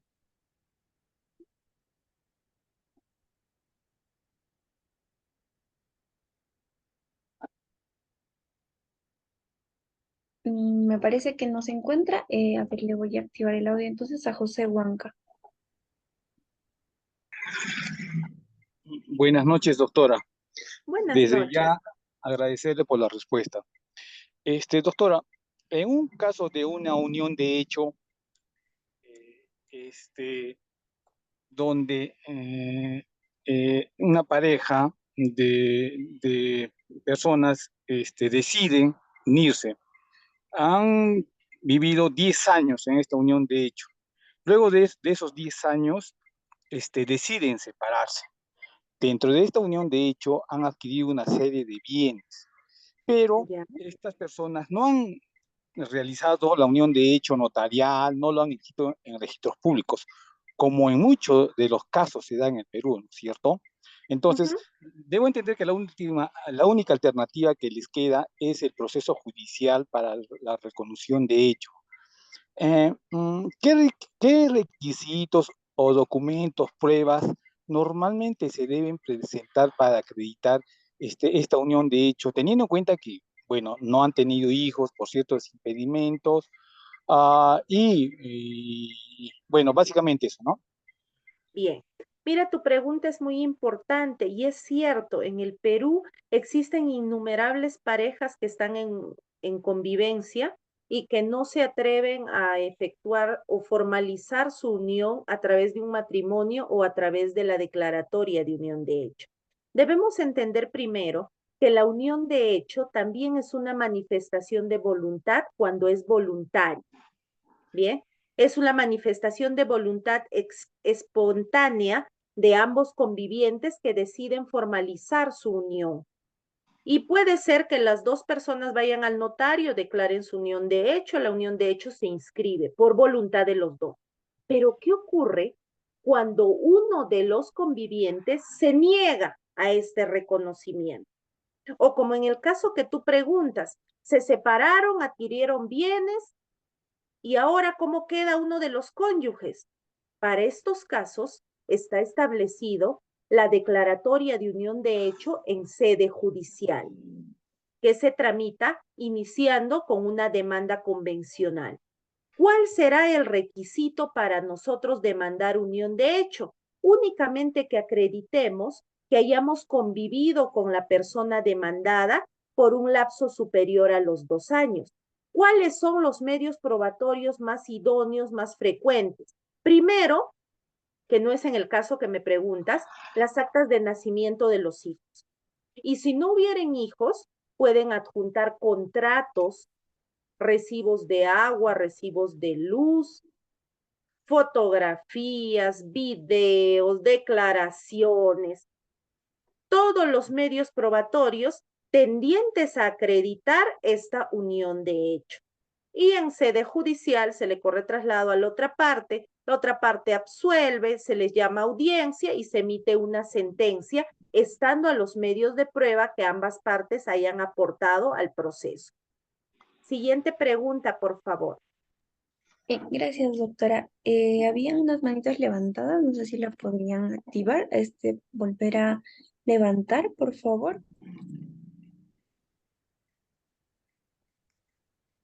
Bien, le estoy activando el audio, a ver. Que está con números. Ya está. Doctora, sí, doctora, buenas noches. Buenas noches. Doctora, quería hacerle una consulta. Este es el caso de una señora que tenía una unión de hecho y de esta unión de hecho con su pareja nació un niño. Ahora ya el jovencito tiene 16 años y ahora el jovencito quiere viajar al exterior, a otro país con su mamá. Ya ellos están ya bueno, el señor ya también tiene otra familia, tiene 2 hijos, pero no le quiere dar el permiso para que salga del país.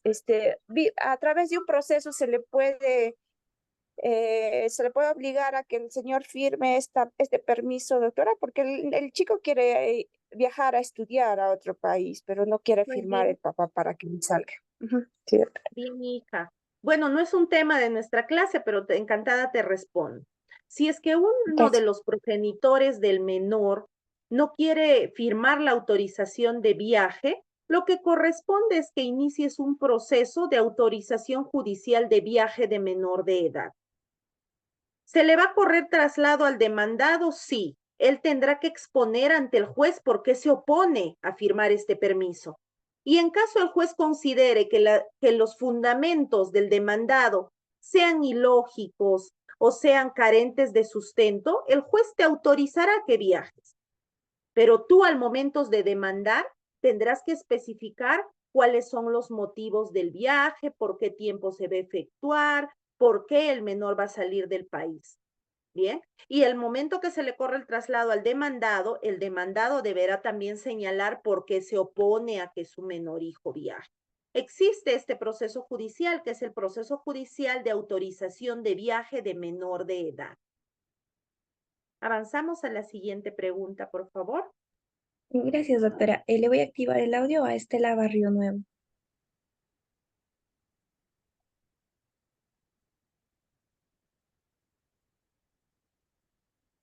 Estela.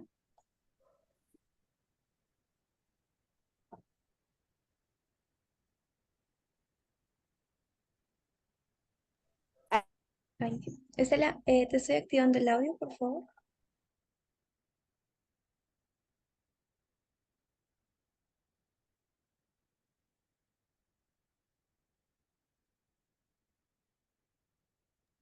Bien, vamos a pasar entonces con Sarita López Montoya. Buenas noches, doctora. ¿Aló? Buenas noches. Sí, te escucho, Sarita. Yo tengo una consulta respecto a que luego de que ya se queda disuelto el vínculo matrimonial en un divorcio por causal, ¿hay algún impedimento de tiempo para volver a casar, ya sea la mujer o el varón? No, no hay ningún impedimento, hija. Si es que tú te has divorciado por divorcio por causal y te han dispuesto la disolución de tu vínculo matrimonial a través de una sentencia, lo único que tú necesitas es que esa sentencia sea declarada consentida. Una vez que se declara consentida tu sentencia, se remiten los partes al registro civil correspondiente para su inscripción Y una vez que se inscriba, tú eres libre de contraer matrimonio con quien quieras. Ya, doctora, y esa inscripción de la que usted me habla tiene que hacerse tanto en SUNAR como en RENIEC, ¿no?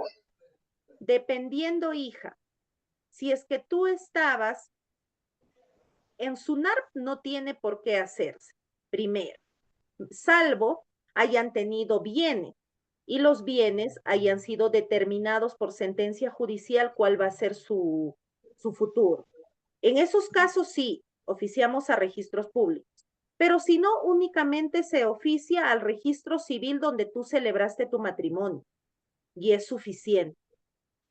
Si ha sido en una municipalidad, que esta municipalidad todavía no tiene esa interconectividad con el RENIEC, ¿lo haces el trámite ante la municipalidad? Ante la municipalidad, hija. El juez cursa un oficio a la municipalidad. Y para eso yo tengo que pedirlo, como abogado, tengo que pedirlo, solicito el oficio.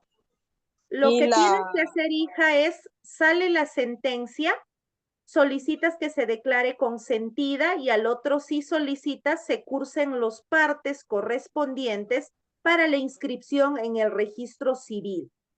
Y adjuntas tu arancel judicial por expedición de partes, que es 49 soles. Ya, lo pregunto esto, doctora, porque yo he visto, así en un caso similar, que en este caso la mujer no se había personado nunca al proceso y le habían designado un curador procesal. Entonces ya hay sentencia, ya la Corte Superior también lo han enviado a consulta y ha declarado, digamos, aprobada esa consulta, ¿no? Ha confirmado, y luego ya he visto que como el señor es el interesado, parece, ¿no? Pareciera en divorciarse más, entonces él ya ha presentado su escrito, como usted dice, de partes para que remitan al RENIEC. Entonces, en caso de la señora, como digamos una parte lo está haciendo, ya no precisa que ella haga lo demás, ¿no? Porque Ya no es al fin y al cabo, necesario, pues, hija. Si el señor ya lo pidió, bien, eso van a cursar el oficio. Y si tú lo vuelves a pedir, ya no te van a conceder tampoco. Va a ser una labor innecesaria, porque si es que primero lo pidió el señor, van a atender su pedido de él y van a cursar los partes al RENIEC, los partes al registro civil. Si tú lo pides después de él, lo que te van a contestar en la resolución es estése a lo resuelto en la resolución que pidió el señor.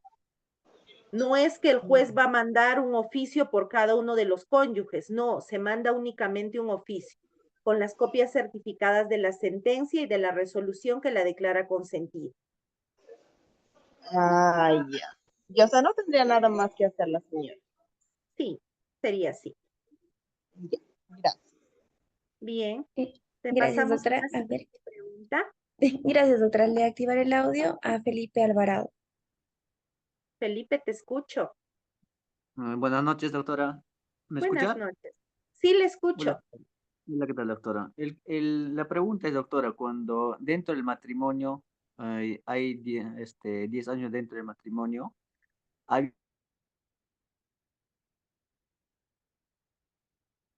Hijo, no te escucho. bien ¿Apagaste comprado tu... bien el casado. Sí, ¿aló? ¿Me ¿Ya? escucha? Sí te escucho.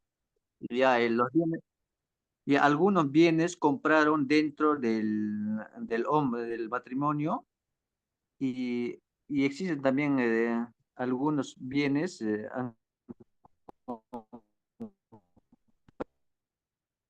Hijo, no te escucho. Te pregunto, la moderadora, escucha la pregunta para que me pueda, por favor, repetir porque no logro escucharle. No, doctora, parece que su internet está entrecortado.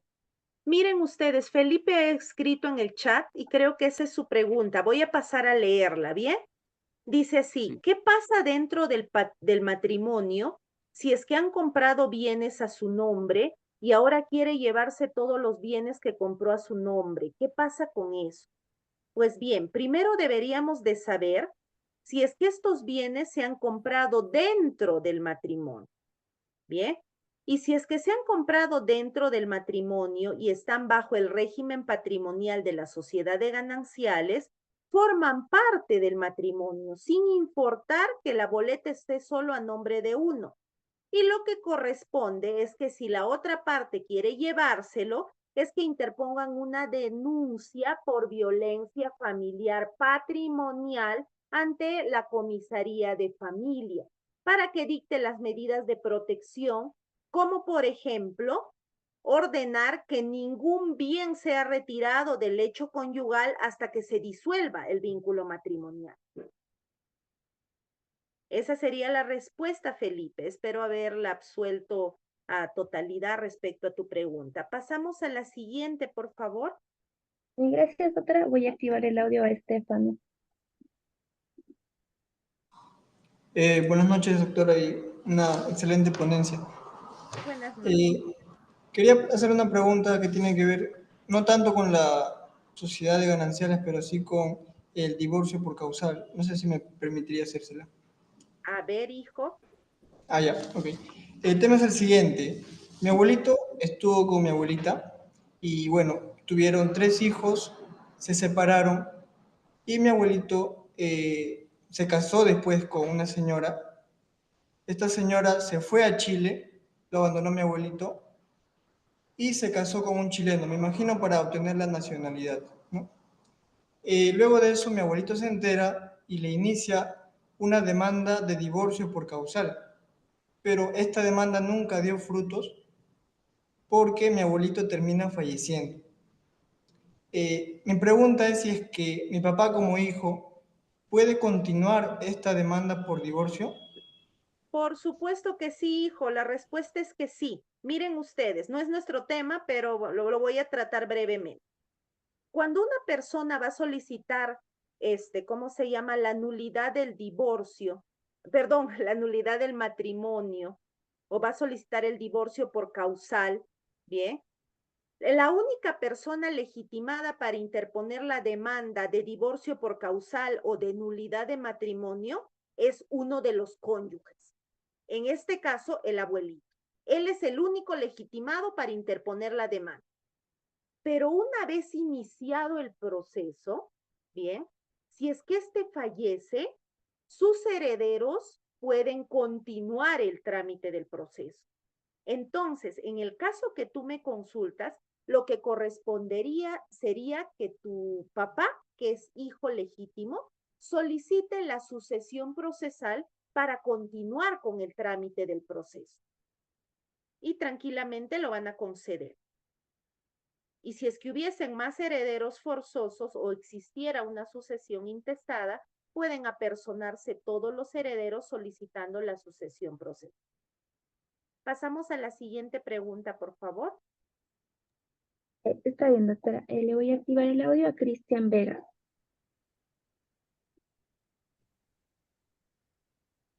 Sí, buenas noches, doctora. Buenas noches con todos. Sí, doctora, quería hacer una consulta respecto a una pareja, bueno, un varón, el cual ha adquirido diversas propiedades, tanto bienes muebles como inmuebles, los cuales serían bienes propios, ¿no? Luego de ello, se casa y fallece posteriormente, ¿no? Entonces, esos bienes que ha adquirido como bienes propios antes del matrimonio, todo, tanto bienes como muebles o inmuebles, pasa necesariamente todo a la esposa o en este caso derivaría también a los padres, en qué porcentaje, ¿no? Esa es una. Y la otra es, eh, en el caso de que, eh, también el mismo caso, ¿no? Pero si es que el varón decidiera en establecer en el testamento respecto de los bienes, cuánto es, por así decirlo, cuánto podría disponer si en la totalidad para dejarle a alguien más fuera de la esposa o se rige, no sé, en base a lo que también es la sociedad la sucesión intestada, perdón. Bien, a ver, voy a tratar de responder tus dos preguntas, ¿bien? Primero, nosotros debemos de saber que mientras seamos solteros, somos libres de adquirir todos los bienes que nosotros consideremos y estos son bienes propios porque son antes de la celebración del matrimonio, ¿bien? ¿Qué pasa si es que este señor se casa, ¿bien? Se casa ya sea por sociedad de gananciales o por separación de patrimonio. En cualquiera de los dos casos, y este muere, su esposa tiene derecho y vocación hereditaria. Tranquilamente hereda. Bien, eso es la primera pregunta que me hace. ¿Tu esposa heredará? Por supuesto que sí. ¿Pueden existir otros familiares que invoquen su derecho hereditario o su vocación hereditaria? Sí lo pueden hacer. Pueden solicitar su vocación hereditaria. ¿Cuándo lo solicitan? Primero, cuando se declare la sucesión intestada de este señor, porque se van a hacer las publicaciones y ahí todos aquellos que consideren que tienen vocación hereditaria pueden apersonarse. Ahora, la segunda pregunta que tú me haces está referida a que si este señor puede dejar un testamento. Por supuesto que sí puede dejar un testamento, pero ojo, únicamente puede disponer de las 3/4 partes de sus bienes, porque ese 1/4 de sus bienes corresponde a la legítima, y la legítima existe cuando, valga la redundancia, cuando existen herederos forzosos. Existe legítima cuando hay herederos forzosos. Entonces, si va a dejar un testamento, tendrá que dejar un testamento de los bienes que no afecten la legítima, porque la legítima tendrá que ser parte de la herencia de los herederos forzosos. ¿Absolví tu pregunta, hijo? ¿O tienes alguna interrogante más? No, sí, doctora. En cuanto a la primera pregunta de la sucesión intestada, entonces la esposa heredaría, entiendo yo, la totalidad, ¿no? Más no los padres o algunos otros, bueno, más que nada los padres, ¿no? Entiendo yo, Sí, sí, ¿no? así es. Sí, doctora, muchas gracias. Gracias a ti. Siguiente Gracias, pregunta, doctora. por favor. Le voy a activar el audio a Estela Barrio Nuevo, que estuvo solicitando por el chat que le active el audio. Estela, por favor. Buenas noches, doctora, buenas noches con todos. ¿Sí Buenas me noches. escucha, doctora? Sí, le escucho. Doctora, mi consulta es la siguiente. Una pareja después de 15 años fallece la mujer, la esposa. No son casados, no, eran convivientes, jamás hicieron unión de hecho y ahora la pareja siempre pensó de que el señor iba a morir primero y todo lo hicieron a nombre de la pareja, ¿no? De la mujer. La casa, la empresa, los números de celular. Y ahora, como no son casados y tampoco tienen la unión de hecho, le han aconsejado de que hagan una sucesión intestada, pero la hermana de la pareja, de la señora que ha muerto, para que ella herede supuestamente todos los bienes y luego le pase al esposo, a la pareja del señor. ¿Está bien eso? Mira, ¿O hija, cómo podría ser? yo lo que te podría decir es de que si es que ese es ¿cómo se llama? Un convenio, un acuerdo entre ustedes, ustedes pueden efectuarlo. Pero lo que correspondería ahí, Pero es lo correcto sería lo siguiente, que el señor inicie su procedimiento judicial, su demanda de reconocimiento de unión de hecho. Y una vez que le declaren la unión de hecho en sede judicial, a mérito de esta unión de hecho, él pida la sucesión intestada de la fallecida. Y ahí él va a ser el único heredero de todo lo que dejó la señora.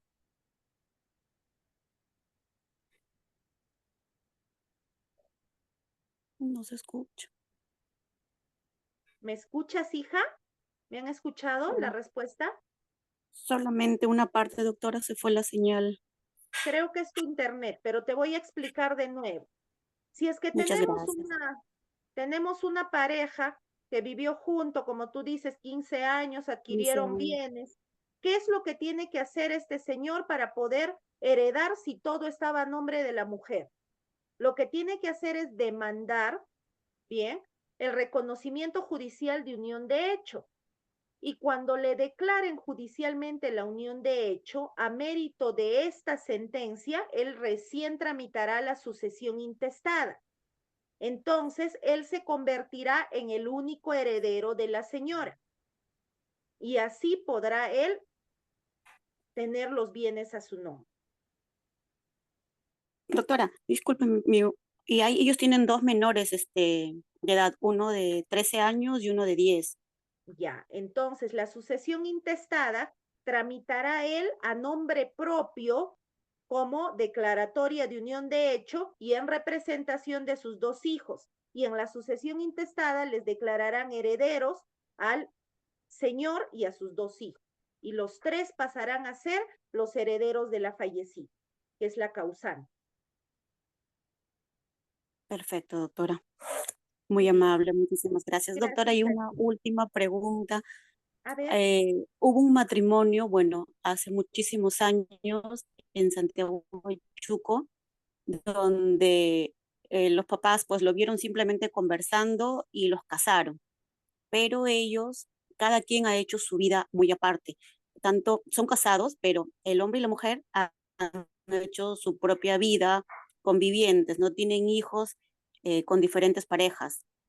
¿Cómo procedería aquí el divorcio? Porque ambos tienen bienes a su nombre, pero jamás han estado juntos, nunca. Bien, ahí procede dos vías. Uno es que hagan el divorcio por mutuo acuerdo, si ambos se ponen de acuerdo que cada uno siguió su vida. Bien, se van a un centro de conciliación, liquidan la sociedad de gananciales, como no han tenido hijos, no han tenido nada, lo liquidan. Se van a un notario y ambos celebran el divorcio por mutuo acuerdo. Un divorcio que no les va a demandar más de 3, exagerando 4 meses. En caso uno de ellos no quiera divorciarse, ahí no sí quiere el señor. Tú tendrías que encajar su conducta en lo que es el divorcio por causal. Y podría ser una causal la separación de cuerpos, porque nunca hicieron vida en común. Salvo que existan otros hechos que tú no me has comentado, el caso hay que saberlo bien, que puede encajar de repente en otras causales de divorcio. Solamente eso, no. Es encuadrarlo, Eso. hija, en las causales de divorcio que está taxativamente señalado en el código. Pasamos a la siguiente pregunta, Y por sus favor. bienes que tienen cada uno no entrarían ahí porque se le diría, pues, no, de que se explicaría ahí en la demanda. Por eso, hija, Gracias, doctora. escúchame. Muy amable. Escúchame, princesa. Los bienes que cada uno va a tener lo van a liquidar en sociedad de gananciales, si es que ambos se pusieran de acuerdo. Pero si es que no se ponen de acuerdo y van a tener que demandar por causal, en ese caso, quien va a decidir respecto a sus bienes es únicamente el juez, hija. Es así. Correcto. Sí. Muchas gracias, doctora. Muy amable. Gracias a ti por tu pregunta. Pasamos a Gracias, la siguiente, doctora. por favor. A ver, le voy a activar el audio a José Armando Sánchez Marín. Doctora, buenas noches. Gracias Buenas noches. Gracias. Lo mío es similar a la pregunta anterior, pero en este caso son una pareja, bueno, ancianos, convivientes, concubinos, y se separaron por problemas. Y bueno, compraron una propiedad a nombre de la mujer y ahora ella ha sacado de su casa al varón, aduciendo, bueno, al trato y todas esas cosas, y prácticamente la propiedad está solamente a su nombre. Entonces, él desea saber, en este caso, cómo puede recuperar al menos el 50% de esta propiedad cuando ella ya no tiene intención de hacer ninguna unión de hecho ni nada. Solamente, bueno, tienen hijos, tiene que él le ha brindado de salud a la mujer, ¿no? Y tienen Es eso. sencillo, hijo. Mira tú, lo que el señor tiene que hacer es demandar judicialmente la declaratoria de unión de hecho, adjuntando todo lo que tú me dices, que él tenía la inscripción de salud para la señora, adjuntando las actas de nacimiento de sus hijos y todos los medios de prueba que acrediten que han estado juntos. Okay. Y el juez va a declarar mediante sentencia la unión de hecho de ellos dos. Entonces, los bienes que han adquirido dentro de esa unión de hecho se van a convertir en bienes sociales, bajo el régimen patrimonial de la sociedad de gananciales. Ok. O sea que en este caso, en vida, si uno de los dos no tenga la voluntad de hacerlo, judicialmente procede cuando hay medios probatorios, ¿no? Correcto. Exacto. Sí, Muy amable, doctora. Gracias. Muchas gracias a ti. Siguiente pregunta, Gracias, por doctora. favor. A ver, a Ángela May Macagua le voy a activar el audio. Doctora, buenas noches. Buenas noches. Doctora, yo tengo dos dudas. Una con respecto al grado de consanguinidad por línea colateral. Cuando usted mencionó, pude visualizar en las diapositivas que decía hasta el tercer grado de consanguinidad. ¿Es una modificatoria el impedimento, en este caso para el matrimonio, hasta el cuarto o hasta el tercero? A ver, hija. Por otro lado, también me surgió la duda en el caso cuando uno de los participantes de esta sala, usted le dio como respuesta el tema de la denuncia por violencia patrimonial. Entiendo que las denuncias, todo tipo de denuncia tiene que estar configurada en un tipo de código penal. He visto muchos casos que en el Ministerio Público no se están considerando la violencia patrimonial como tal porque al nosotros buscarlo en el en el Código Penal no está como tal la violencia patrimonial. Bien. A ver, hija, primero lo que tenemos que ver es que nosotros le hemos dicho, bueno, yo le he dicho que denuncie no ante el Ministerio Público, sino ante la Comisaría de Familia, para que estos actos de violencia, de querer llevarse parte de los bienes de la sociedad de gananciales, pasen ante el juzgado de familia y el juzgado de familia emita las medidas de protección tendientes a mantener el statu quo de los bienes de ese matrimonio. Que después de esto se derive el caso a la fiscalía va a tener que encuadrarlo dentro de lo que es la violencia familiar. Bien, podría ser, dependiendo del caso, que el fiscal no lo encuadre, ¿no es verdad? O que hasta se archive el caso. Pero hasta ello ya se lograron medidas de protección destinadas a cautelar los bienes de esa pareja, hasta que esta pareja se divorcie, se separe. Bien, les voy a comentar un caso, y es un caso de la vida real. Una señora tenía un hijito de 1 año, bien. Todo compraron así como me preguntaron a nombre del varón. Un día ella vuelve a su casa y en su casa no había ni la cama. Entonces, ¿qué va a hacer la señora? ¿Qué va a demandar? ¿Qué se podría hacer? Únicamente la violencia familiar. ¿Por qué? Porque al haberse llevado todo el patrimonio, el caballero está dejando en estado de indefensión y vulnerabilidad a un menor de edad y a la cónyuge. Entonces ahí el juez de familia va a intervenir y va a dictar medidas de protección. Ahora, respecto a lo que me preguntas, no encuentro la diapositiva. En las causales de impedimento,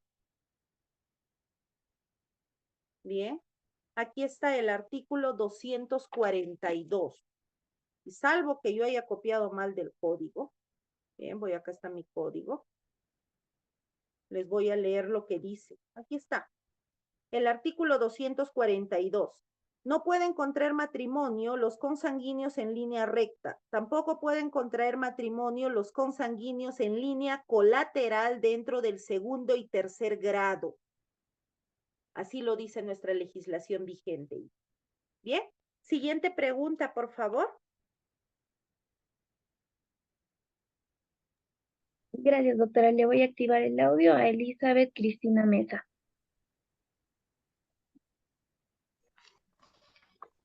Muy buenas noches. Le quería hacer una consulta. Sí. Por ejemplo, en una familia, un hogar, ¿no? Tiene aproximadamente casi 20 años que han convivido, solamente son convivientes, pero decidió separarse por infidelidad. Llegaron al juez donde que el señor no lo quiso pasar mantención a sus hijos, incluso las viviendas, todo quiere que lo vendan solamente para los estudios. Prácticamente los hijos y la señora prácticamente están quedando en el aire. ¿Qué caso se podría tomar en ahí? Esa era mi pregunta, señorita. Lo que tienes que hacer es demandar la declaratoria de unión de hecho en sede judicial. Con eso tú vas a buscar que el juez declare la unión de hecho y los bienes que han adquirido dentro de la unión de hecho se conviertan en bienes bajo el régimen de la sociedad de gananciales. Entonces, al ser parte de la sociedad de gananciales, ambos convivientes bajo la declaratoria de unión de hecho tienen similares derechos a los del cónyuge, que quiere decir tener derechos expectaticios de un 50% de la sociedad de ganancial.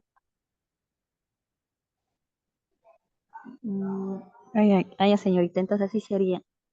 Sí. ¿Eso se lo presenta en una fiscalía o un juez de paz, en un juez de familia? Juzgado de familia, ante un juzgado de familia. Ante un juzgado se demanda, se denuncia ante la policía y ante la fiscalía. Nunca se denuncia ante un juez, salvo los casos de violencia familiar donde no exista comisaría y no exista ministerio público. Solo en esos casos, el juez que tenga competencia en violencia familiar puede recibir una denuncia. Oye, ya señorita, esa era mi pregunta, muchas gracias. Bien, gracias a ti por tu pregunta. Bien, Gracias, avanzamos doctora. con una pregunta más. A ver, Sarita López estaba solicitando de nuevo el audio, le voy a activar.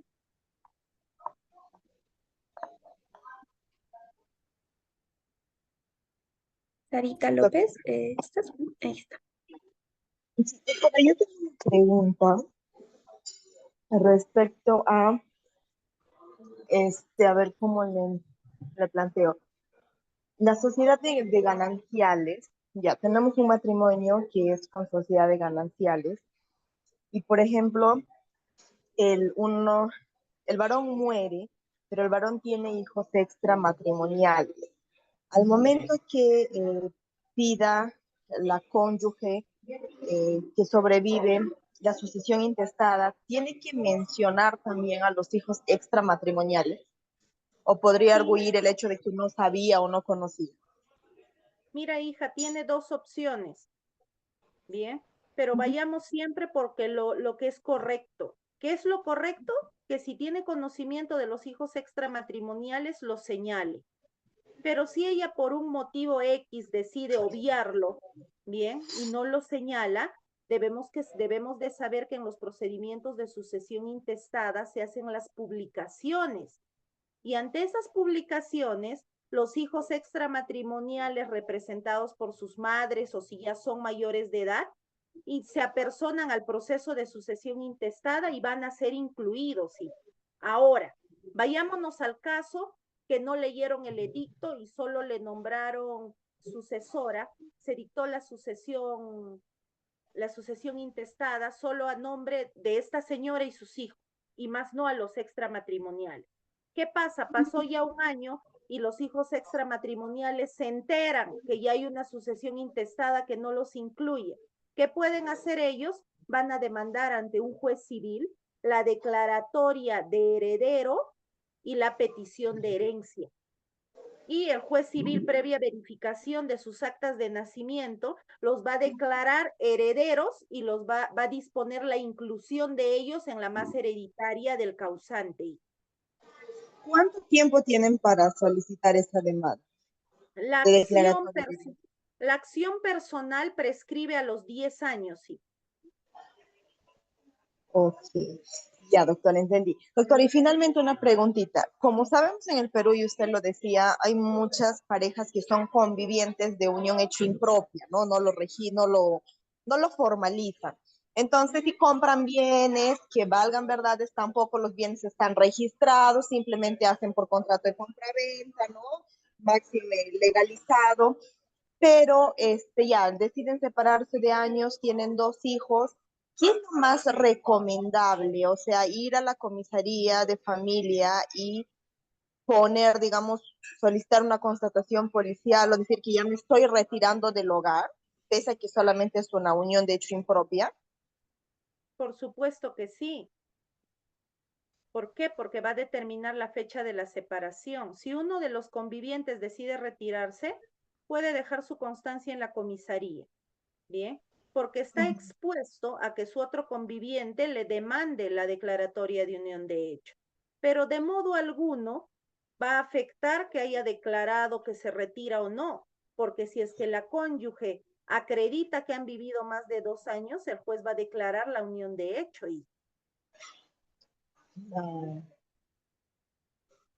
Ya, pero en el que hace ahí el abandono, vamos a llamarle así, no aplica, ¿no? El abandono de hogar, lo tiene que mencionar, tipo, sería bueno qué bienes ellos han adquirido durante esta unión de hecho. Es que el fin de la, ¿cómo se llama? De asentar un abandono de hogar o de asentar un retiro voluntario, no es señalar los bienes, hija. Estamos confundiendo. El fin de dejar una constancia en la comisaría de abandono de hogar o el fin de dejar mi constancia de retiro voluntario del hogar no es detallar los bienes, es únicamente dejar constancia para que se tenga certeza sobre la fecha de separación de cuerpos.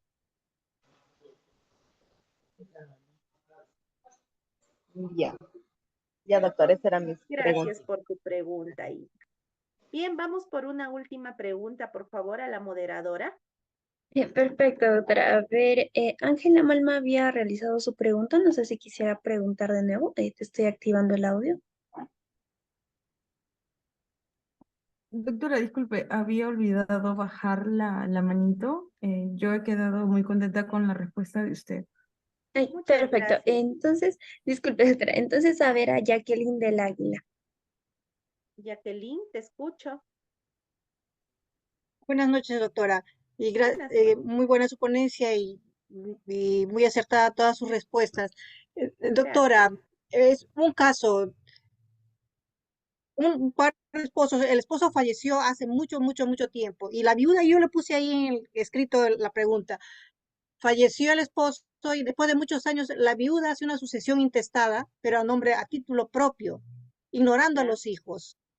O sea, y ellos me preguntaron qué cosa es lo que se debe hacer en ese caso, ¿no? Si mi mamá nos obvió, ella sola se puso en la sucesión intestada. Se demanda ante el juzgado civil, se interpone una demanda de declaratoria de heredero y petición de herencia.